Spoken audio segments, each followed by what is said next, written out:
Up and away, Webb! Shazam! Go! Go! Go, Webb, go! So, Parth, what have you been eating? Thanks for asking me, Trent. It never gets tired. Nice to see you, by the way. Yeah, no problem. I had Cinnamon Toast Crunch at 3 in the afternoon. How about you? I'm currently drinking a chai latte, and I had a croissant. We have a guest here today. Am I wrong? It's a film school rival and peer, Alex Lane. Welcome to the show. Yeah, I guess that's how we're classifying me. Hello, I am It's your first Alex. appearance. Well, what have you Welcome. had? Yeah, what have you been eating? What have I had? Chicken dumpling soup out of a can. Out of a can. And then I drank like 4 bottles of water, but like it was canned, and then I put it into a Do you bowl. not believe in reusable water bottles? I What are you trying to Cue say? the intro. So let's not turn this into a gotcha thing.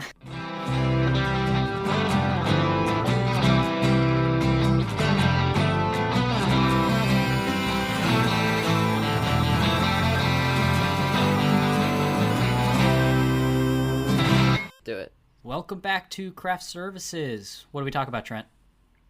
The movies. This is our show. It's a podcast about the movies. Each week we talk about a film. Hopefully have a crew member of that film to talk with us about their experience working on the picture. Last week we had Steve Arnold. What was he, Trent? Tell me.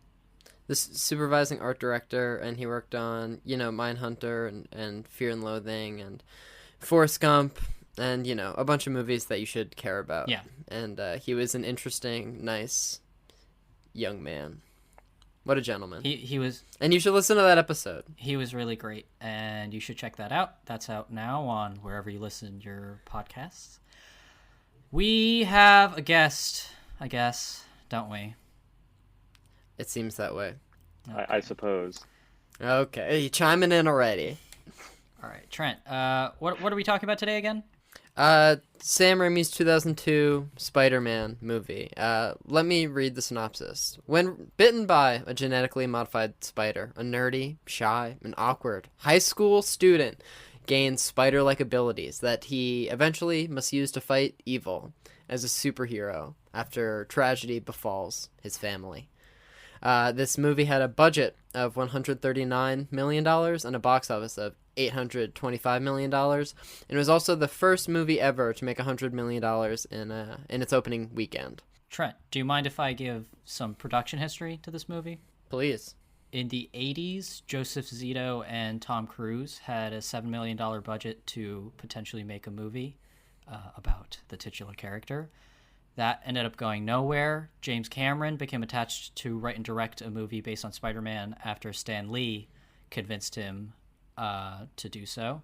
He submitted treatment in 1993 that had a dark adult take on the character, and he had Leonardo DiCaprio in mind for the role.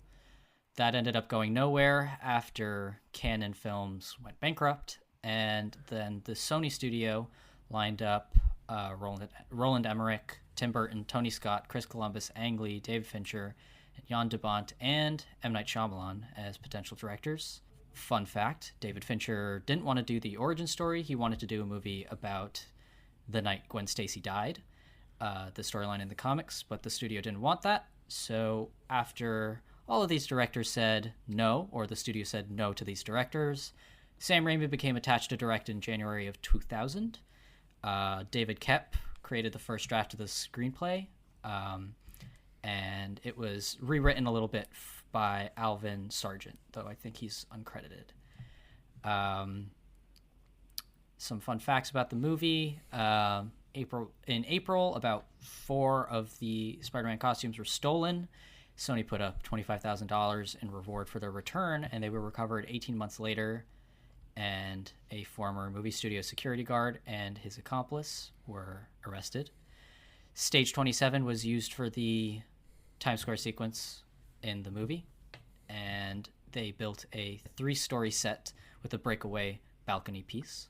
Shots were complicated because Spider-Man has a red and blue color scheme and Green Goblin had a green color scheme, so they had to be shot separately with both with Spider-Man having green screen and Green Goblin having blue screen. And Parth, you can rest your voice while I read the final bullet points.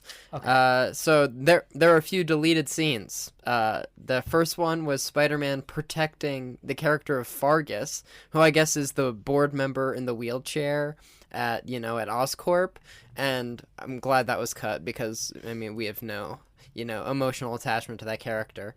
And then the other one was a train scene, which they cut and then clearly used that inspiration in Spider-Man 2.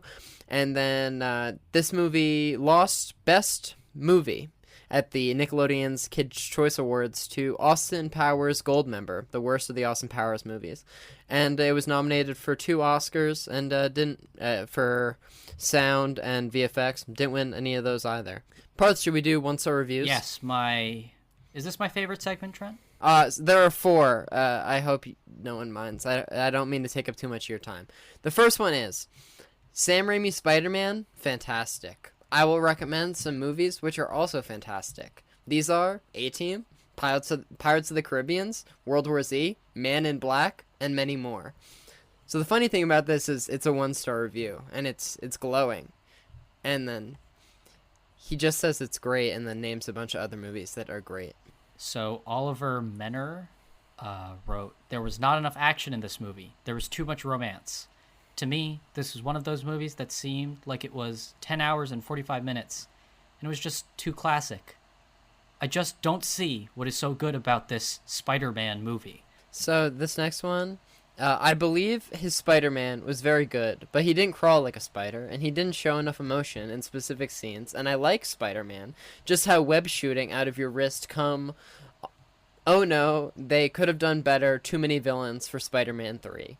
So they kind of divert into a Spider-Man 3 review during the Spider-Man 1 review, which seems kind of beside the point. But Alex, it's your turn now. And the reviewer is by someone named Alex. Yeah, it's fitting, right? Well, here is a review from a year ago by Alex D. It's a brief one. "This show is awesome, 2 spaces, and it's so cool." Which is fun. Another positive review. Don't. It's a movie. Yeah. I think they may have thought this was like golf, where it's like, oh, the lower, like it's better. You want the lower score. Yeah, I think that makes a lot of sense. So, enough about that. We watched Spider-Man. We did. And I guess it would be time to discuss it.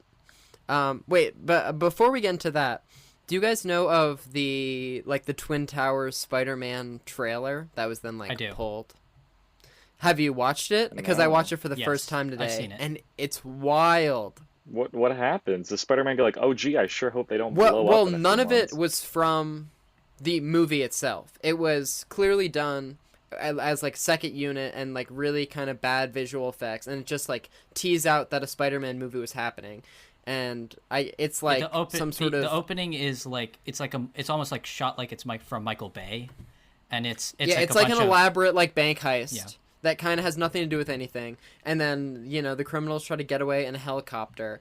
And then you just see the helicopter get, pulled out of the sky. And then you see it hung in a web between the Twin Towers. And then you see Spider-Man, swinging around a little bit. And clearly it was all just, show off the VFX. But it was released, a year before. It was released clearly before 2000, or, pre-9... Or what was it? Was it made before? Well, no, it was pre 9/11. It was in 2001. It just wasn't.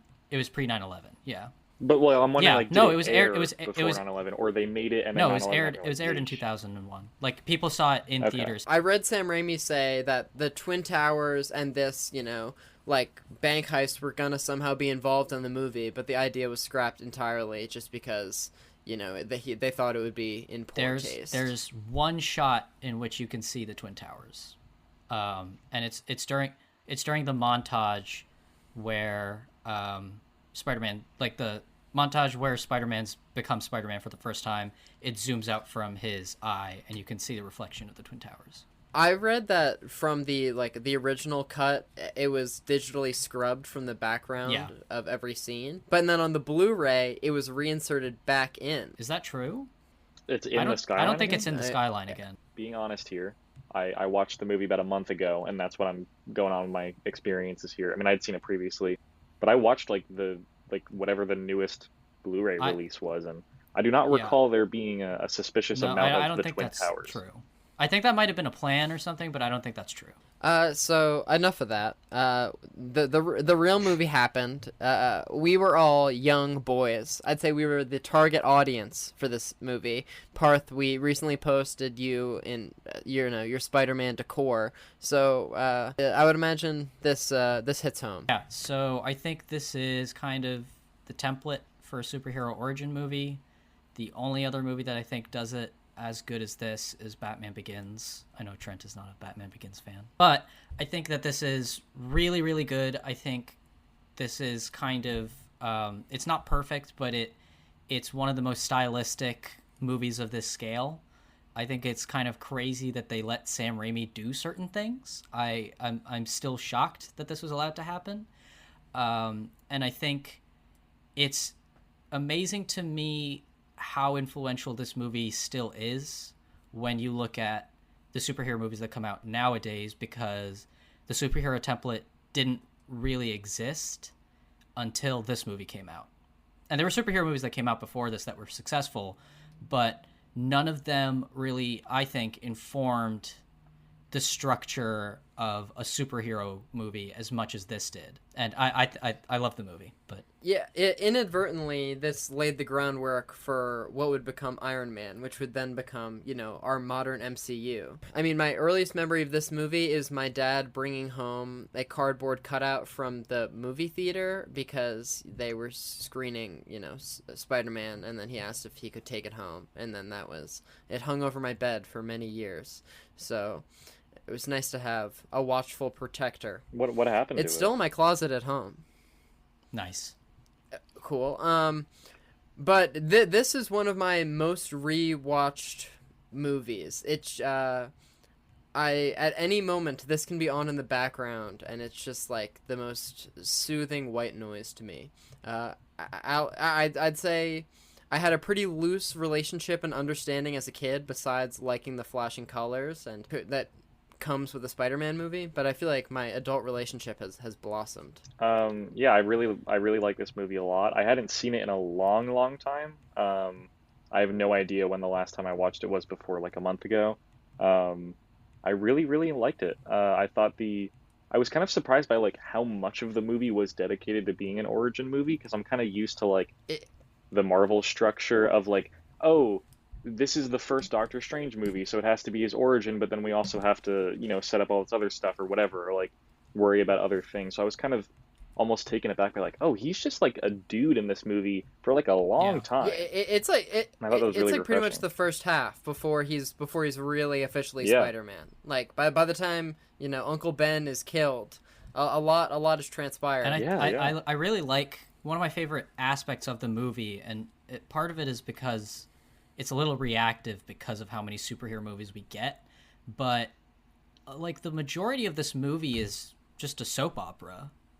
It's all setting up characters and intertwining them in soap opera dramatic ways. The majority of this movie is like Peter Parker being kind of sad, or Peter Parker trying to confess his love to Mary Jane, or like it's not really too much about the mechanics of how do I stop the villain plot, which doesn't really exist for the majority of the movie. A small compliment I thought while watching the movie is, it opens with like everyone on the bus and Peter chasing the bus, and then the bus takes them straight to the museum for like their field trip, which is unrealistic because, the bus would take you first to school and then a secondary bus would then take you to the field trip. In the next two generations of Spider-Man movie, when establishing the character, there would be 15 minutes of Peter, like, eating shit around the high school and everyone calling him names.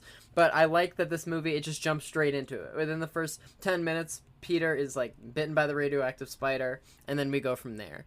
But and I think the casting of Tobey Maguire, I think people like to shit on Tobey Maguire, but I 100% think he's the best Spider-Man. So his age. I mean, I agree that in terms of nerdiness, that is, the foundation of Peter Parker, and both Andrew Garfield and Tom Holland are way too good looking. And Tobey Maguire, besides being 27, I agree, is a perfect fit. Yeah. I mean, Andrew Garfield was older. I mean, how old was he when he 29. He was 28 or 29. Yeah. And Tom Holland is the right age. He's just like too charming. I don't even have a problem with that. I mean, I don't want to get too much into the Spider-Man discourse of it all. I think people make too big of a deal. I mean, like halfway through the movie, he graduates high school and is in college. So like, I feel like the he's too old to be in high school thing is kind of baseless, because for 2.5 movies, he's not in high school. But beyond that, I like that there's a concerted effort to make him like the dopiest looking motherfucker out there, because I think something that other adaptations of Spider-Man and of just superheroes in general is, I think they're a little too scared to make them not cool. And I know that Spider-Man in the comics maybe isn't as dopey and quiet as he is in the Sam Raimi movies, but I think they take that idea and give an adaptation of it, whereas the other versions seem more reactive in that, oh, the Sam Raimi ones didn't do that, so now we have to make him a lot more quippy. And I think Tobey Maguire is pretty quippy in the suit. I mean, I think he's fun. I agree. Yeah. Well, that's like in all DC movies nowadays, all the characters are gods, and so like it's impossible for them to be relatable when the protagonist is Aquaman, and then for Marvel, it's like they're all too quippy. Like they're supposed to be normal people who have superpowers, but still, and I like none of them are as objectively lame as Peter Parker. And I like that they make him. He's not like really clever or quippy or whatever. He's from like a working class neighborhood, like working class family. He's raised by 2 old people. I mean, this is getting into the weeds a little bit, but as a longtime Spider-Man fan, I thought today, wait, where's Spider-Man's parents at? And Parth, do you want to explain to the humble viewer where they are at? It's never explained in these movies. There's a few explanations in the comics.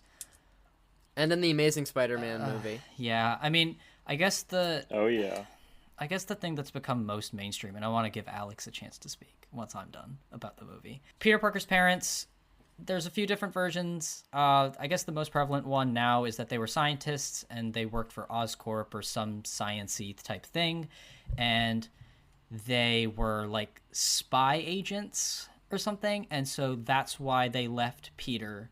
And that's sort of changed more with like the Ultimate comics or whatever, but I like that isn't a factor in these movies, because I like that it makes it's like he's just a guy. His parents aren't anything. He doesn't come from anything. He's smart and he's nice and he wants to do good. It feels too like preordained, like almost like oh, your parents were amazing scientists that worked for Oscorp and then were like assassinated or had to leave or whatever. So that's kind of like, it kind of plays into a trope that I really don't like in a lot of superhero stuff, which is like, you were meant for this. Oh, you were always meant to be great. You were always meant to be super powerful, which is completely antithetical to what it should be. And I also like that. I mean, people, I guess we can talk about comic accuracy if we want to. Oh, who cares? Come on, man. No, but that's what I was going to bring up, is that I think people like to talk about the minutia of comic accuracy, because I remember when the Amazing Spider-Man trailer came out and they're like, oh my god, web shooters, and it's like, who gives a shit? Yeah. And like I think it makes sense that if you get all the powers of a spider, why wouldn't you have like web powers? We've suspended our disbelief that far. Like I don't think it's unbelievable. And B, I think that there's actually, if you look in certain trailers, they had made web shooters and shot some footage with web shooters and then digitally removed them because they decided to just do it as organic webbing. But that's the type of thing where it's like, we are adapting source material. We are creating our own version of this. And if you look at the way New York looks and feels, and how the color, how colorful it is, and how the characters talk. It feels like the tone and feeling of those 1960s Spider-Man comics. It may not literally be what happens in those comics. I mean, Gwen Stacy is his original love interest, and he doesn't meet Harry or MJ until he's in college. And I mean, all these, or well, MJ he meets in high school, but all these things don't matter. Well, I think it's also just because comics are such a malleable medium when it comes to storytelling. Like there are 50 different Spider-Man origin stories and 50 different Spider-Men, and you know, some of them are from different universes, some of them are from the future, some of them from the past, but there's also like 30 that are all just kind of existing at one time or whatever. So it's like, if this was like the adaptation of a book, you know, and they changed a lot of these aspects, like, okay, I could maybe understand being upset about it, but it's just another interpretation of Spider-Man. There's no one Spider-Man that everybody holds up to like this degree of like, yes, this is the Spider-Man of which all other ones yes, are there based is. on. There's MCU Spider-Man, Tom Holland. Sorry, okay, yeah. So, the opening credits to this movie, I'm not sure when, like, 5-minute long CGI credit sequences went extinct, but I have to say I'm grateful. Because I disagree. Nowadays, every movie of this nature would do, you know, just like an upbeat song with, you know, some flashy colors and end credits. And I appreciate it, because I can walk out of the theater. I completely agree. I love the opening credits to this movie. I think they're good. I'm just saying, in general, long opening credit sequences have lost their Here's edge. the thing. I agree with you, except for the fact that they've only lost their edge because people don't understand what's good about them. And that's why... Tell us what's good about them. Well, I think that I know it's like ambiance. Yeah, I it's almost like an overture before, like... That's actually a good way to put it. And like, that's how I would sort of see it. And, you need to have good score. And Danny Elfman's score that's my Spider-Man music. I think it's the most well thought out of all of them. And I think what sets it apart from the others, and the only one that gets closest for me, is James Horner's score for The Amazing Spider-Man. What he gets right is that it has to be fun, but it also has to have sadness, because at the heart of it, Spider-Man is kind of inherently lonely, and he's guilt-ridden, and he's sad. And that doesn't mean the movie's very fun, but you can't forget that, and I think this is the only Spider-Man theme that keeps the sadness along with the sort of triumphant whatever. So while we're talking about the score, which I agree is excellent, all of the the assembled, you know, pre-recorded songs are like early 2000s like alt rock, and they have not aged well. Oh boy. No. Oh boy. But they're not in the film, which is helpful in making the movie more timeless.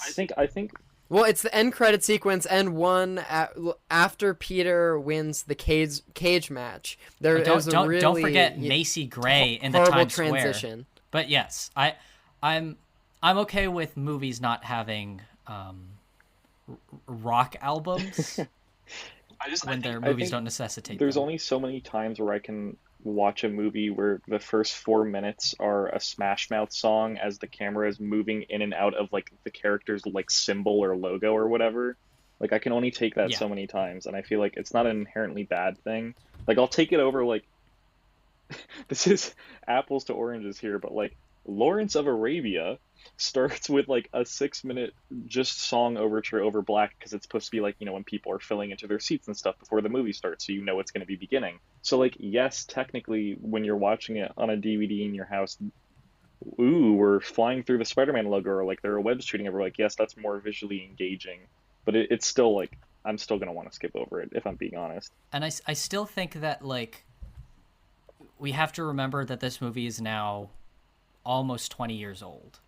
This, like, if you look at what the credits, I listened, I know Trent, you also did, but I listened to the commentary track, and they wanted to do the opening credits for this movie with, they wanted to show Spider-Man, but not show Spider-Man, because they wanted to keep the suit reveal for later in the movie.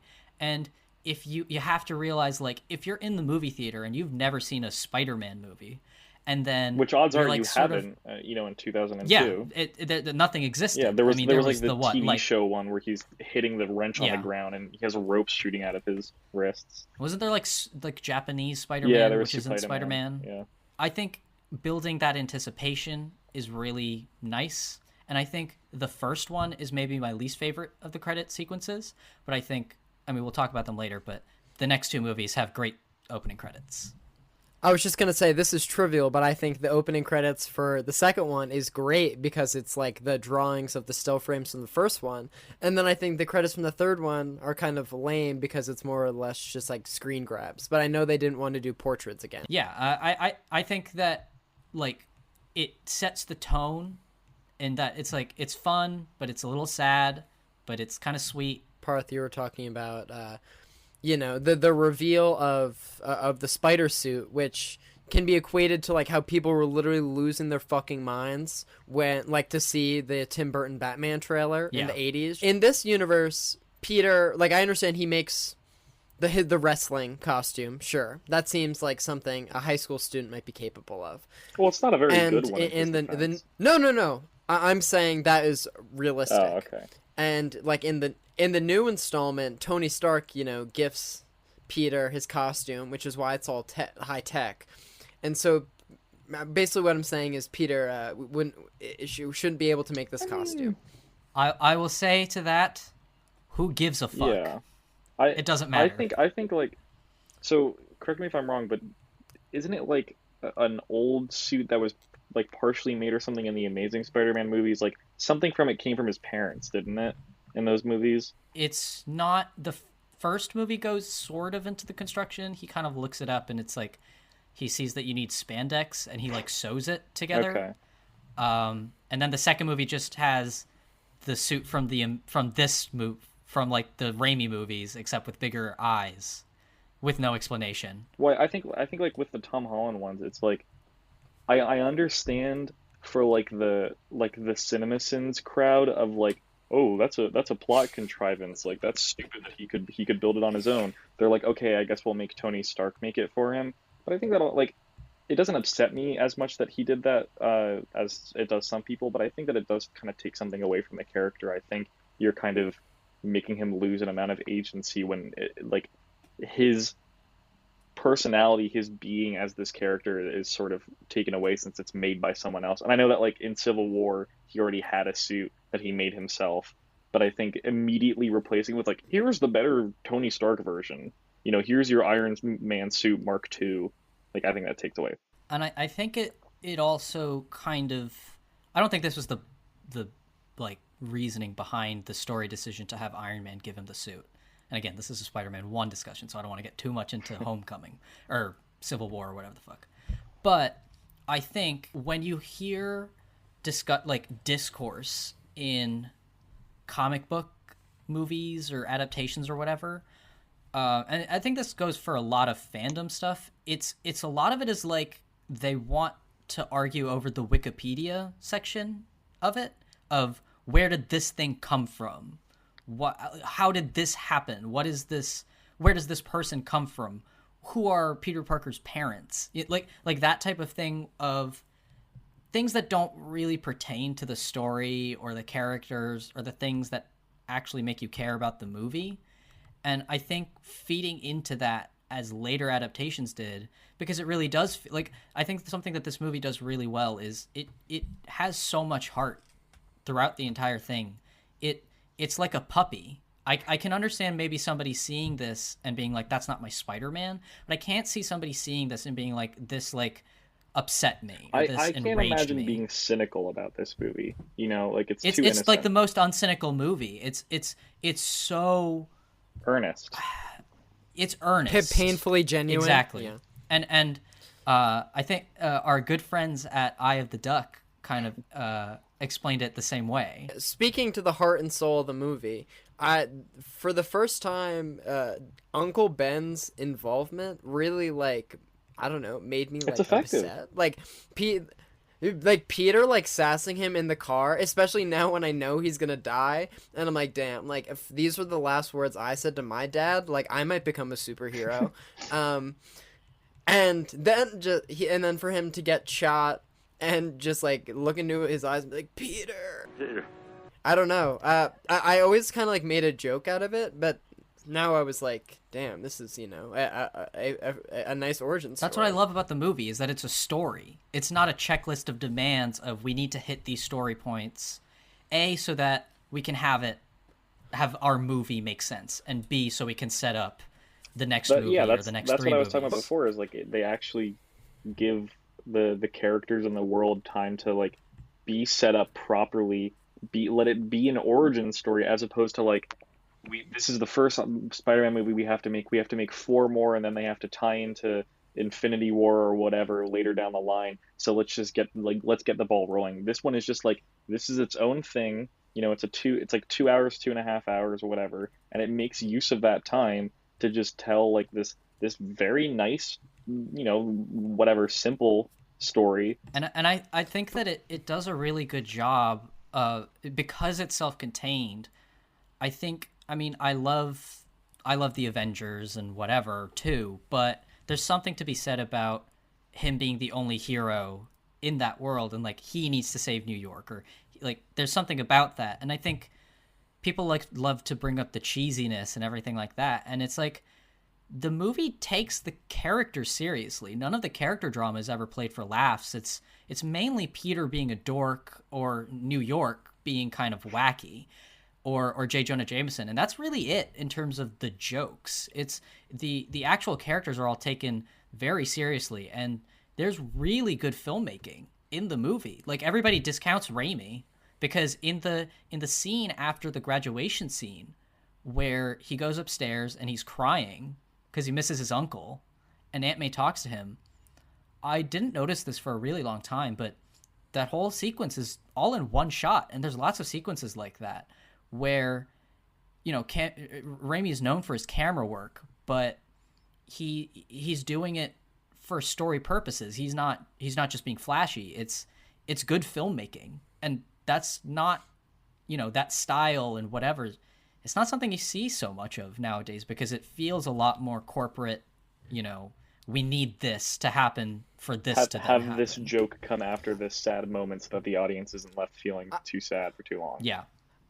I was just gonna say, with like, this movie is so sentimental, and like just the amount of scenes spent where, you know, Peter and Aunt May are talking in their rooms about like relatively boring stuff that which would never be seen in a Marvel movie today.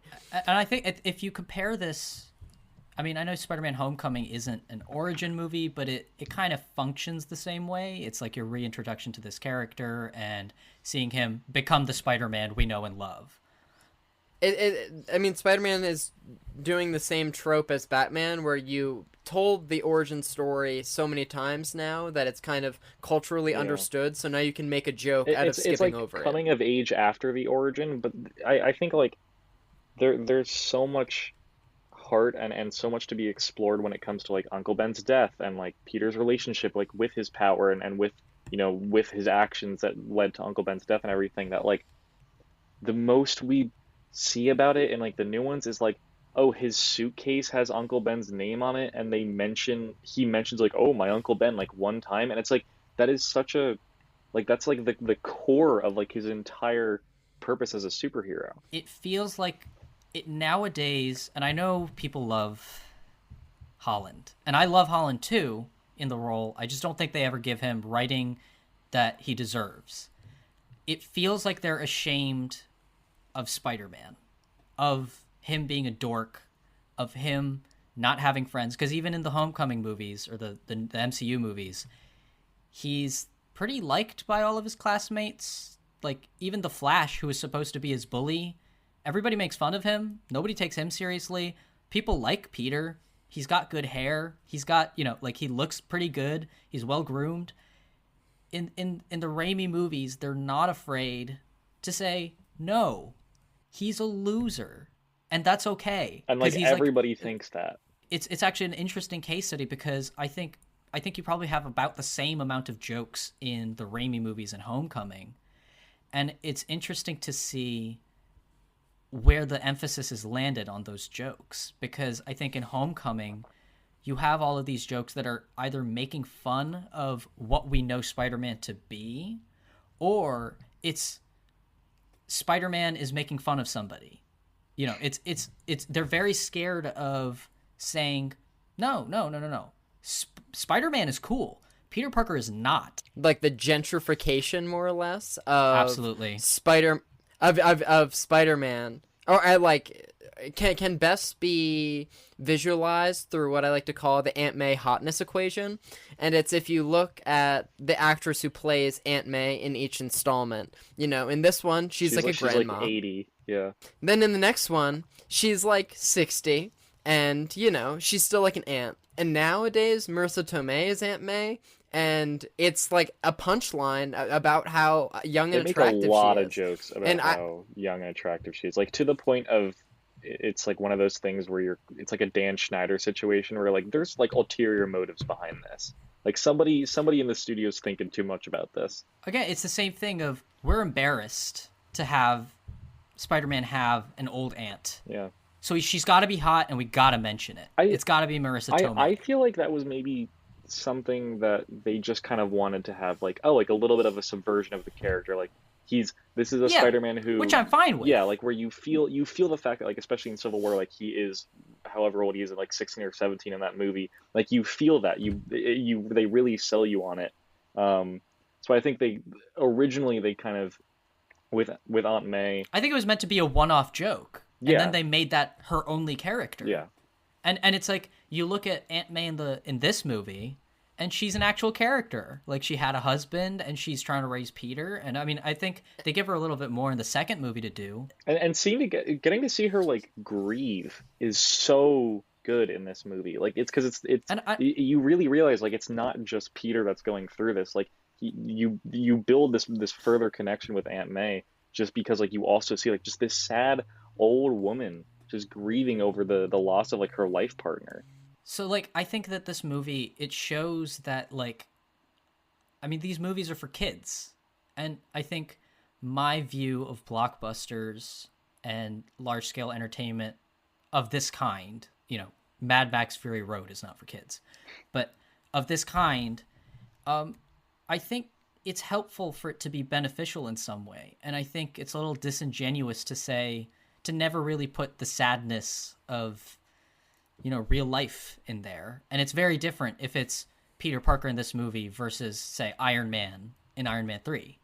And I think having a scene where Peter Parker expresses guilt and sadness over his uncle's death, who he caused, it's powerful, and that can be powerful for a kid. Peter cries like 2 or 3 times in this movie, and I just think that, I mean, I would rather have, you know, men expressed as people who are able to cry, than just, like, you know, gods and Aquaman. I think it's also not a matter of, like, I'm not inherently against, like, superheroes being a monolith. If I'm being honest, I'm not really much of a superhero guy to begin with. But, you know, I don't have, like, an inherent issue with, like, the DC monolithic god superheroes. But I think there's a very big difference, like, emotional connection wise, between Peter Parker in the Sam Raimi movies and Peter Parker in, like, you know, the Tom Holland MCU movies. Because I just think, like, as much as Peter and Spider-Man in the Tom Holland movies is very charming, he is a fun character, he's a funny character.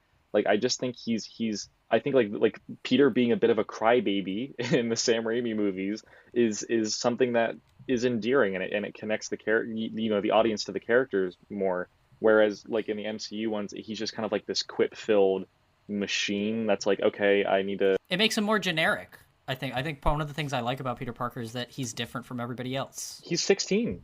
You know, or like a high schooler or like an early college kid. Yeah, I guess in this movie he's 18. Yeah, but like generally, you know, which kind of informs the character as a whole, is like he's literally like his whole point is that he's like, I'm on my way to go get my aunt bagels from the store, and then I see a criminal doing something, and I have to stop them, and I have to run into an alley, turn into Spider-Man, take care of them, get out of the outfit, and then go buy my bagels. Like, that's Spider-Man. Yeah, he's the working class hero. So Parth and I were talking yesterday about, you know, superhero franchises, and I was thinking about what makes We were talking about how there's a Batman movie for every mood.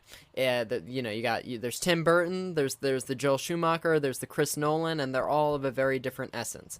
And the commonality between all those things is that it's one director who is assigned the responsibility to do like several movies in a row, either a trilogy or 2 movies. And it's the same case for Sam Raimi. And I think, I mean, not to give too much credit to, like, auteur theory. I mean, I know more or less that's what they tried to do with Schneider, and by giving him all, like, the DC helm.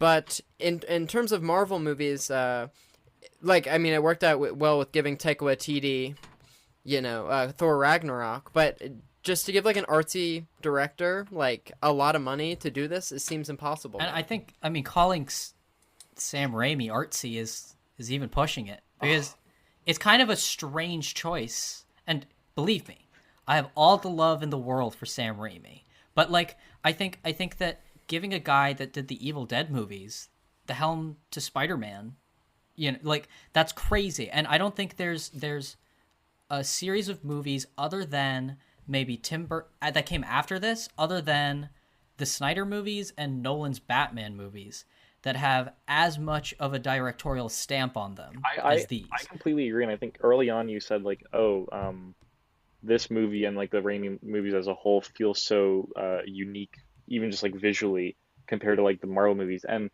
I was thinking about that because it's, like, the Marvel movies, kind of, like, post-Avengers, post-Age of Ultron, maybe, have been pushing very hard, like, Guardians of the Galaxy, or Thor Ragnarok, or Doctor Strange. Like, they're, like, colorful. It's very movies. Whedon-esque humor. Yeah, but even just, like, visually, like, they're colorful movies, like, they're set in space or whatever, like, all this, like, grand CGI.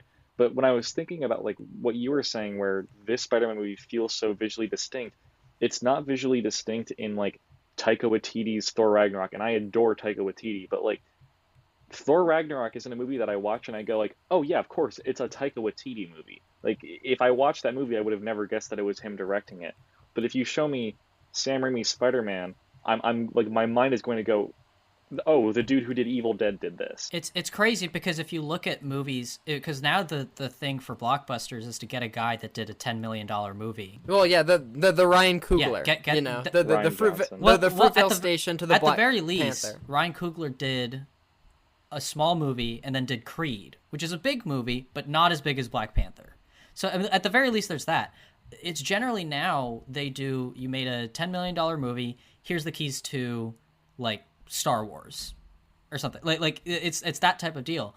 And usually what happens is, when you get a guy like that, is their style is significantly dampened. And I think by getting somebody like Raimi, who has a very distinct style anyways, and I think had he not directed a lot of movies in between, it still would have shown through. But getting a person that sort of went through the stages, did his small, weird horror movies, did a slightly bigger Western, and he did well, he did Darkman. I know, but he did, like, mid-budget movies.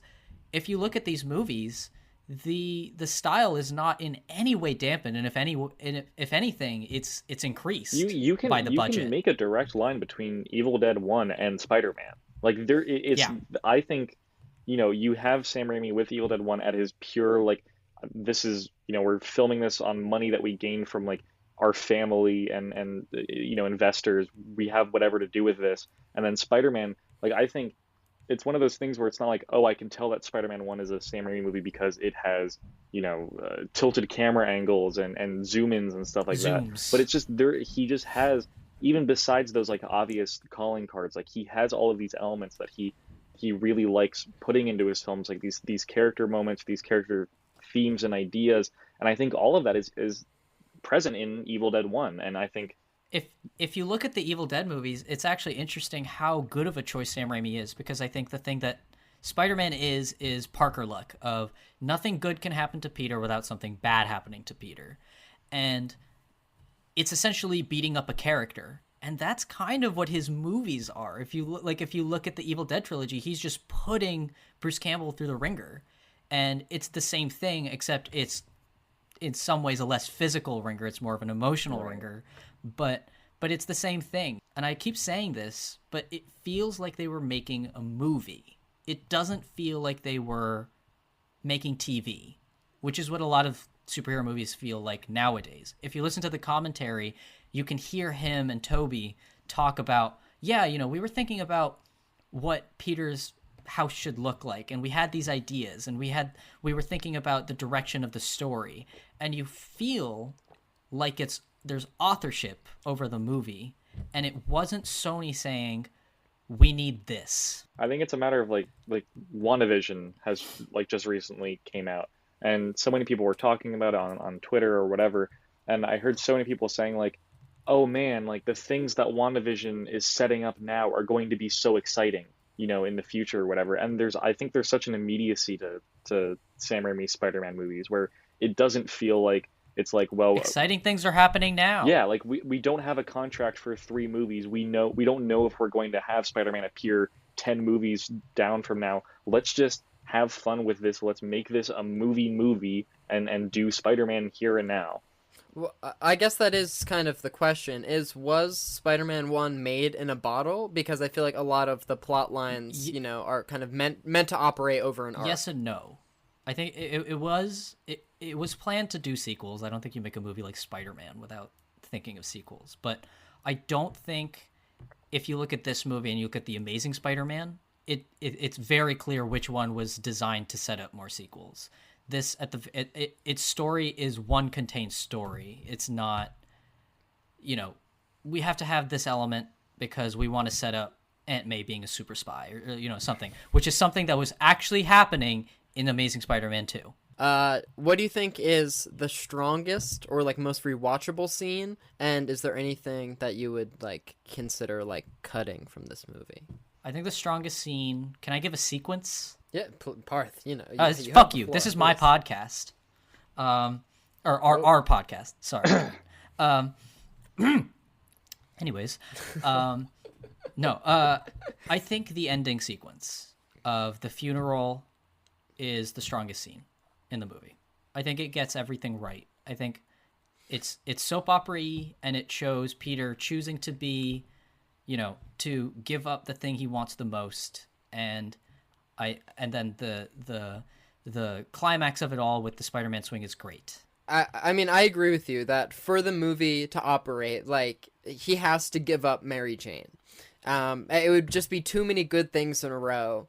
It would be too much riding off into the sunset-y. Parker luck. But my problem with it is this, and it totally makes it more rewarding at the end of Spider-Man 2 when it finally does happen. But in the first Spider-Man, when Peter and Mary Jane are just friends, Mary Jane is nearly killed 3 times.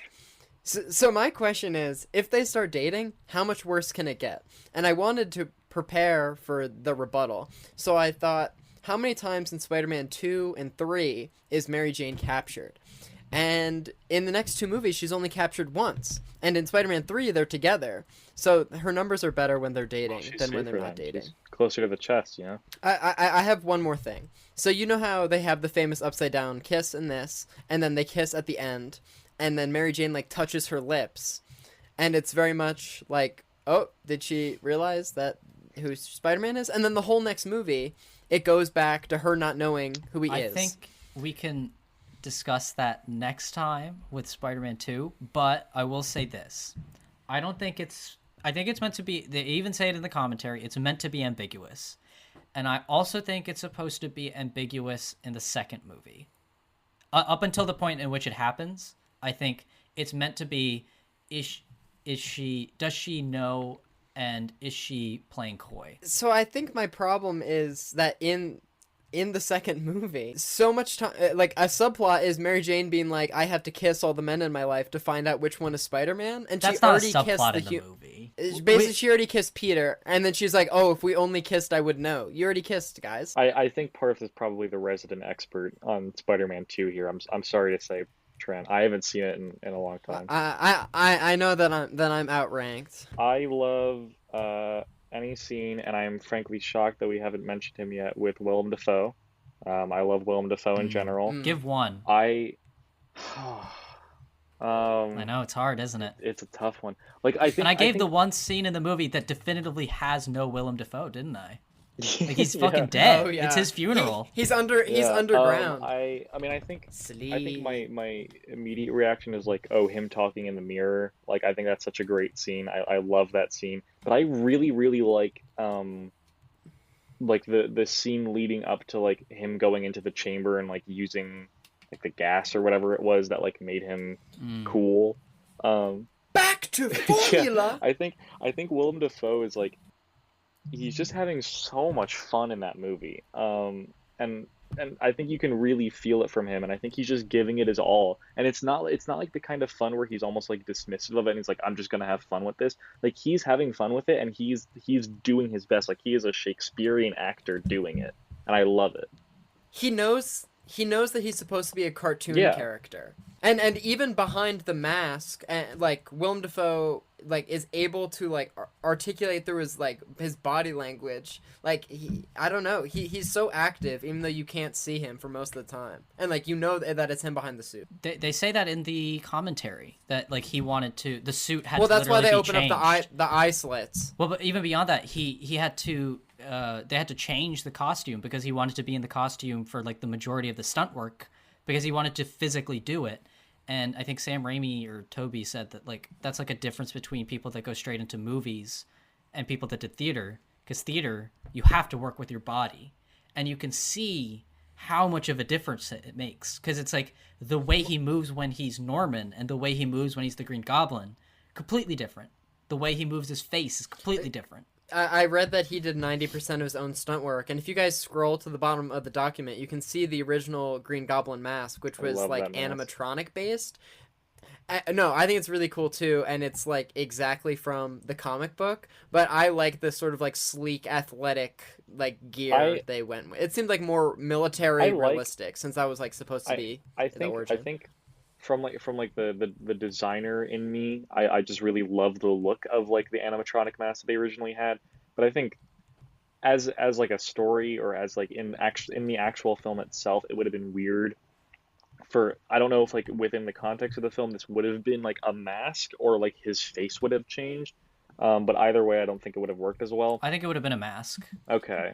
So I'd say my favorite superhero movies are Spider-Man and Batman, partly because of how like tactile Which they Batman? feel. Like even though these people, or just Batman okay. movies in general, because you know it's more or less it's the most believable. Like no one is like from another planet, and you know all of the origin stories are somehow like science-y, which I'm more attuned to than like magic, and I think that like decisions to make it just feels like the most realistic, even though it's like also like the most over the top. I don't know. And It's hard to explain. I also think it's good because if it was an animatronic face, that would have disconnected you from Willem Dafoe's performance. It would have put a layer on top of that.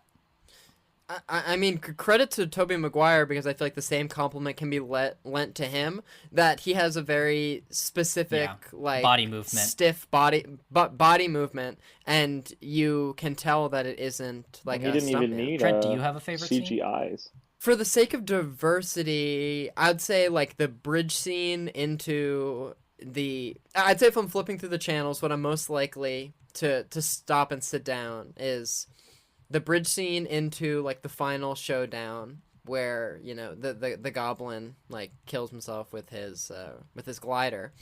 And I was listening to some commentary, and it was Sam Raimi talking about how this is like a kid's movie and how every time the villain's death has to be self-inflicted. And I thought, wow, that really is the case to every Spider-Man villain.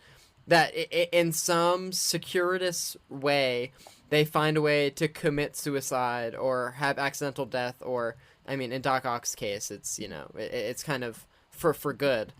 But I guess Spider-Man has a no-killing rule like Batman, or maybe just because it's rated PG. I think the Green Goblin, I'm pretty sure that the first Spider-Man movie was like the first time I ever saw like a death taken seriously on film. Like, for some reason, when I was a kid, I didn't really remember Uncle Ben's death that much, but, like, I remember, like, I was practically scarred by Green Goblin dying. Like it was like there's blood, he gets impaled and all this. And I saw the movie when I was really young, but I just remember being like so kind of gobsmacked, like, oh my God, like they can do that in this. I think "Don't Tell Harry" is such like an Yeah. iconic last line, and just when he sees that he's done, he just goes, "Oh, Oh. I don't Yeah, know." he goes, oh. Oh.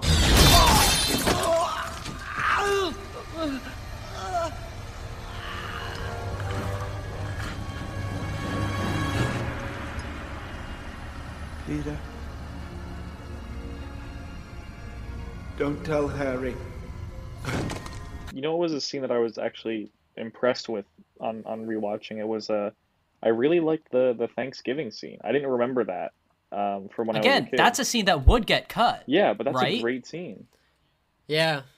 Wait, so what'd you like about it? Just like Norman, like I seeing just like the figuring out who's Well, Spider-Man, for one basically. thing, I really like whenever movies are able to kind of pair up characters that you Stop. don't expect. Well, yeah, that, but also like pair up characters that you don't really expect to interact in the movie, like Aunt May and Norman, and stuff like that. I think it's really interesting, and it's one of those scenes where I feel like the like characters secretly know about each other's thing they did, like kind of tension scenes are very overdone, but it's so well executed in this, and I think the tension is really really good, and it's also just it manages to be like tense and just fun to watch at the same time. So, is it time? As in, wait, let me check my watch. What time are you insinuating it is? Is it rating o'clock? Is it, I'm going to stop you right there. It is ratings o'clock. the only additional thing I wanted to say was that the bridge scene, is a lot like the finale of Batman Forever, and then that got me thinking about how you, about your childhood crush on Nicole Kidman in Batman Forever. It's true. I don't think that's a nitpick. Yep. Just an No, I mean, observation. I was told not to nitpick, so I thought I might as well just expose Parth. Just a bit. All right, I'm done to rate it. All right. Alex, our guest, you go. Oh God. Out of 10. There's a reason I haven't updated my letterbox in like a year. I'm so bad at rating movies now. I feel like emotionally, like as a movie that I've had for so long in my life, I want to give it like an 8 or a 9, probably like a 9. But I feel like upon rewatching it, as much as I did enjoy it, I think it's maybe like a very comfortable 7. Yeah. So an 8. No, like a comfortable 7. Like that's not an 8. No. Like it's a 7, but you said that like from an enjoy, you gave it a 9 as well. So I the average of that guess would be 8. I don't know. I'm kind of against rating movies like too high, like too brazenly, even though it's stupid. It's all arbitrary. Who cares the random numbers? But I'm You're gonna right. say It is 7. stupid and arbitrary.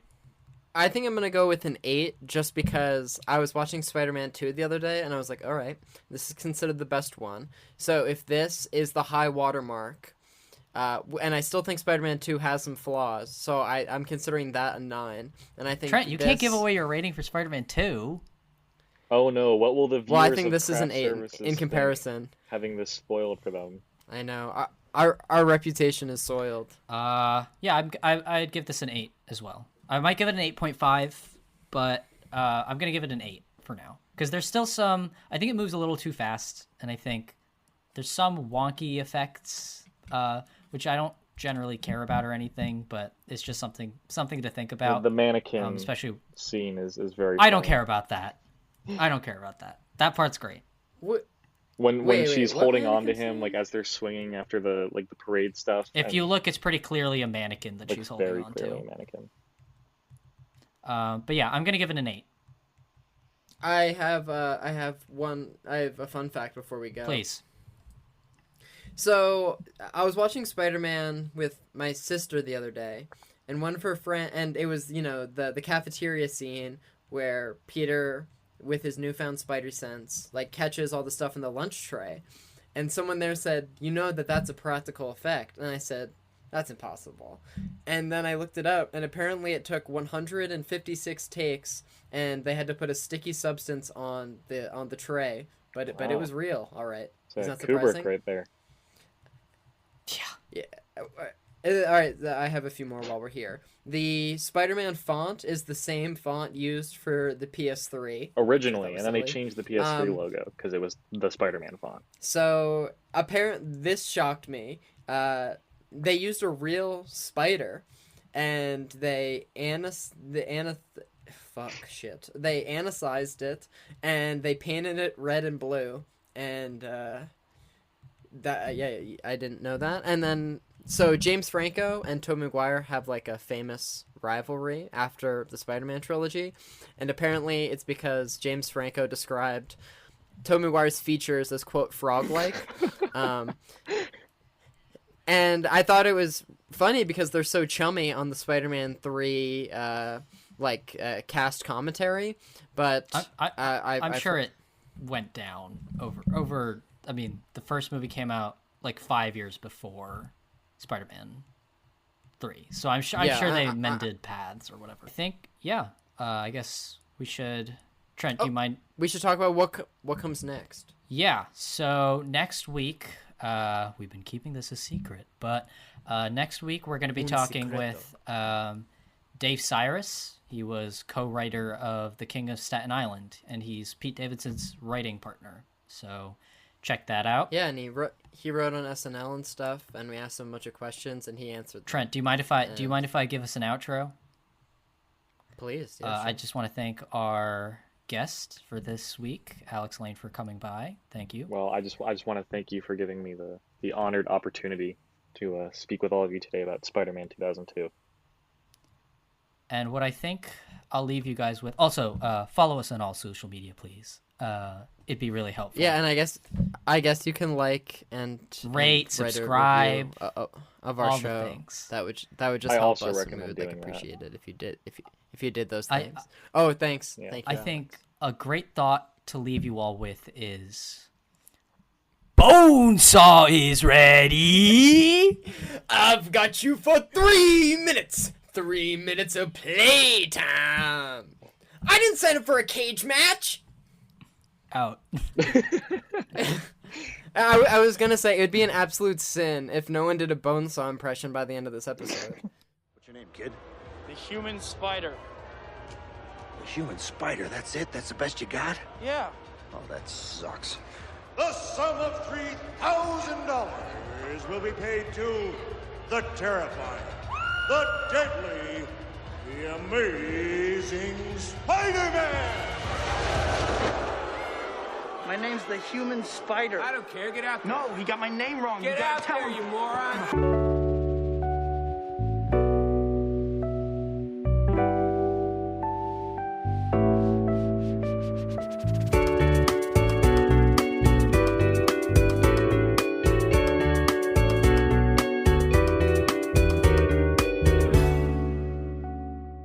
Mary redeemed a $50,000 cash prize playing Chumba Casino this year. I was only playing for fun, so winning this was a dream come true. Chumba Casino is America's #1 social casino experience. It's serious fun. With over 80 casino-style games to choose from, you too could win life-changing amounts of cash. Be like Mary. Log on to ChumbaCasino.com and give them a whirl. That's ChumbaCasino.com. No purchase necessary. Void or prohibited by law. 18+. Terms and conditions apply. See website for details. The voice in the preceding commercial was not the actual voice of a winner.